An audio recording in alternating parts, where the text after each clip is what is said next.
मोदी जी ने जो इकोनॉमी पर का स्ट्रक्चर जो बदला है, अब आर्थिक तूफान आ रहा है और उन्होंने जो स्ट्रक्चर बनाया है अदानी अंबानी वाला, वो अब खड़ा नहीं रहेगा, वो टूटेगा पूरा का पूरा। और दुख की बात है कि नुकसान आम जनता को। દેશમાં એક તરફ પેટ્રોલ અને ડીઝલને લઈને સંકટ ઘેરાતું જાય છે, ત્યારે આજે લોકસભાના વિરોધ પક્ષના નેતા રાહુલ ગાંધી ઉત્તર પ્રદેશના રાયબરેલીની મુલાકાતે છે. કેન્દ્ર સરકાર પર આકરા પ્રહાર કરતા રાહુલ ગાંધી હવે કહ્યું છે કે નરેન્દ્ર મોદીએ જે રીતે દેશની ઇકોનોમીનો ઢાંચો બદલી નાખ્યો છે તે આવાવાળા આર્થિક તોફાનની સામે ટકી નહીં શકે. રાહુલ ગાંધીના નિવેદનથી રાજકારણ ગરમાઈ ગયું છે. થોડાક સમય અગાઉ ઓઇલ કંપનીઓ દ્વારા પેટ્રોલ અને ડીઝલના ભાવમાં વધારો કરવામાં આવ્યો છે, જેને લઈને લોકોમાં ભારે આક્રોશ છે. તો આવો જાણીએ સમાચાર વિસ્તારથી. નમસ્કાર, જમાવટ સાથે હું છું પાર્થ.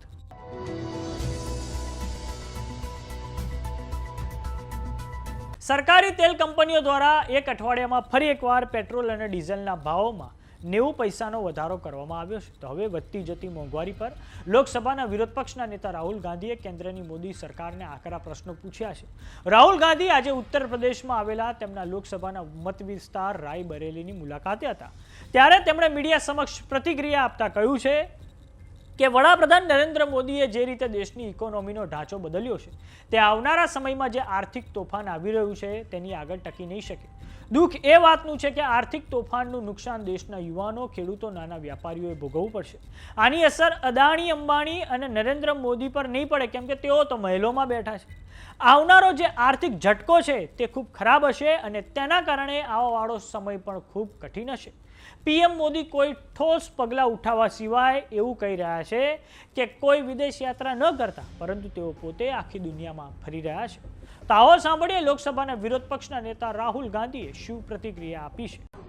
हाँ, मैंने बोला है, काफी दिनों से बोल रहा हूँ कि मोदी जी ने जो इकोनॉमी पर का स्ट्रक्चर जो बदला है, अब आर्थिक तूफान आ रहा है और उन्होंने जो स्ट्रक्चर बनाया है अदानी अंबानी वाला, वो अब खड़ा नहीं रहेगा, वो टूटेगा पूरा का पूरा।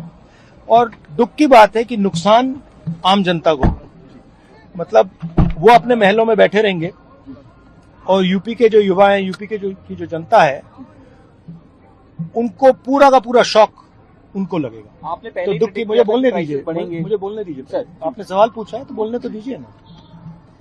तो जो आर्थिक शॉक आ रहा है वो अब अदानी अंबानी को नहीं लगेगा, मोदी को नहीं लगेगा. अब उत्तर प्रदेश और देश के युवाओं को, किसानों को, मजदूरों को, छोटे बिजनेस वालों को लगने वाला है. और ऐसे लगने वाला है जो शायद बहुत सालों में नहीं हुआ है. तो बहुत बहुत कठिन समय आ रहा है.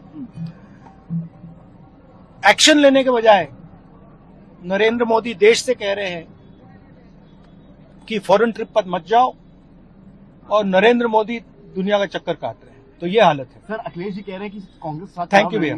सर, कुछ कहेंगे अखिलेश यादव के लिए? नहीं, आपने सवाल पूछा है, इकोनॉमी पे सवाल पूछा, तो मैं डिस्ट्रैक्ट नहीं करना चाहता हूँ. अच्छा, तो इकोनॉमी पे मैंने आपको अपनी राय दी थी. धन्यवाद. તો વાત કરીએ ભારતની. તો ભારત સમક્ષ હવે પેટ્રોલ ડીઝલને લઈને સંકટ ઘેરાતું જાય છે.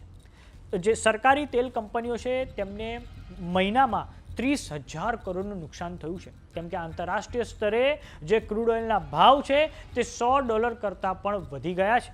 અને આ જ કારણ છે કે હવે સરકારી ઓઇલ કંપનીઓ છે તેમના દ્વારા પેટ્રોલ ડીઝલના ભાવોમાં આ અઠવાડિયામાં સતત બીજી વાર વધારો કરવામાં આવ્યો છે, જેને લઈને હવે આજે લોકસભાના વિરોધ પક્ષના નેતા રાહુલ ગાંધીએ કેન્દ્ર સરકારને આડે હાથ લીધી છે.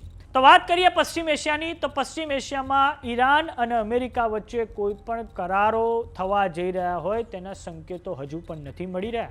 આ ઉપરાંત ગઈકાલે ડોનાલ્ડ ટ્રમ્પ દ્વારા જાહેરાત કરવામાં આવી હતી કે તેમણે હવે ઈરાન પર જે હુમલો કરવામાં આવ્યો છે તેને થોડાક સમય માટે સ્થગિત રાખેલો છે. આમ સ્ટેટ ઓફ હોર્મુઝમાં ઈરાનનું નિયંત્રણ યથાવત છે. તો બીજી તરફ ઈરાનના બંદરોની અમેરિકાના સેન્ટ્રલ કમાન્ડ દ્વારા નાકાબંધી હજુ પણ ચાલુ છે. આ જ કારણ છે કે જે એલપીજી છે, જે ક્રૂડ ઓઇલ છે તે સ્ટ્રેટ ઓફ હોર્મુઝમાંથી મોટા પાયે બહાર નથી આવી રહ્યો ને એના કારણે જે સાઉથ એશિયાના મોટા અર્થતંત્રો છે તેમની સામે ભયંકર રીતે ઉર્જા સંકટ પેદા થયું છે.